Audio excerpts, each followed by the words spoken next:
বাপরে বাপ, শর্টসের time duration 3 minute, আমার 3 মিনিটেরও বেশি হয়ে যাচ্ছে ভিডিওগুলো, তাই আমাকে দুটো পার্টে পোস্ট করতে হচ্ছে। এটা শনিবার সন্ধ্যেবেলা একটু চা আর মুড়ি নিয়ে বসেছি, খেয়ে দিয়ে রেডি হয়ে গেছি। এরপর আমি আর মা মিলে চলে যাব একটু হনুমানজির মন্দির, তারপর যাব আমাদের পাড়ায় রক্ষাকালী মন্দিরে পুজো দিতে। মা যে কুর্তিটা পরে আছে দেখছো, এটা পিওর কটনের, মিশো থেকে ফ্লিপকার্ট থেকে নিয়েছি।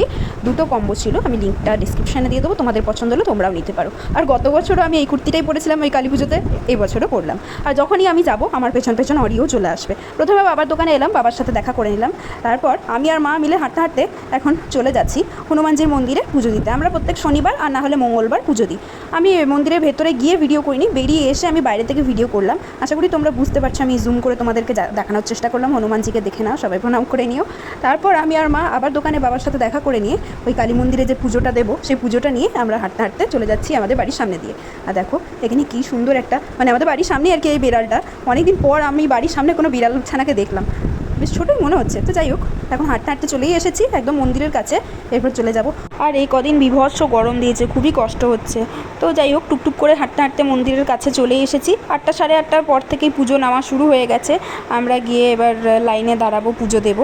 আর এই দেখো কী সুন্দর আলপনাটা দেখতে পাচ্ছ, এটা হচ্ছে মন্দির কমিটিতে যে ছেলেগুলো রয়েছে সেই ছেলেপুলে মিলে এই আলপনাটা দিয়েছে। আমি ওদের ফেসবুক পেজে দেখেছিলাম, ছেলেরাও কিন্তু আমাদের মেয়েদের মতন খুব সুন্দর আলপনা দিতে পারে, আমার বেশ ভালো লেগেছে। আমরা লাইনে দাঁড়িয়ে আছি, 10-15 জনের পর আমাদের ডাক পড়লো, তারপর আমরা পুজো দিয়ে কুপনটা নিয়ে নিলাম। পরের দিন এসে প্রসাদ নিয়ে যাব, কারণ এই পুজোটা রাত্রেবেলা 12টার পর হবে, অত রাতে তো আমি আসতে পারবো না, আমরা কেউই আসতে পারবো না, সেই জন্য পরের দিন সকালে এসে প্রসাদটা নিয়ে যাব। মন্দিরে উঠে ভক্তি ভরে মাকে প্রণাম করলাম, তারপর কয়েকটা ভিডিও তুলে ফটো তুলে বেরিয়ে পড়লাম। এখন বাড়ির দিকে হাঁটা দিচ্ছি, ভীষণ গরম করছে, ঘেমে নেই তো সে একাকার। আর মাকে বলছি দেখো আমাদের দুজনের মুখটা কি চকচক করছে, আমরা কিন্তু কিছুই মাখিনি, তাও এরকম চকচক করছে মুখটা। তো যাই হোক, একটু ঠান্ডা জল খাচ্ছিলাম, গরমে যা অবস্থা। আর আমার বাচ্চাপনাটা আমার গেল না, আর এই যে ডাবল চিন হয়ে গেছে, সেটাই আমি তোমাদেরকে দেখাচ্ছিলাম। তো যাই হোক, এই বাচ্চাটাকে আমি প্রত্যেকবার আমি জুটিটা ধরে টেনে দিই, আজকে আমাকে দেখে মুখ ভেঙচে চলে গেল।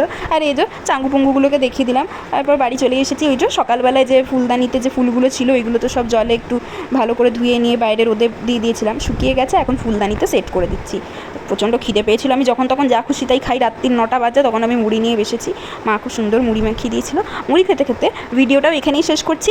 পুজোর ভিডিওগুলো কিছুদিন পর আমি পোস্ট করব। আর ভিডিওটা কেমন লাগলো সেটা আমাকে অবশ্যই কমেন্ট করে জানাবে, ভালো লাগলে একটা লাইক করে দেবে। দেখা হচ্ছে খুব তাড়াতাড়ি পরের একটা ভিডিওতে, আর ততক্ষণের জন্য টাটা।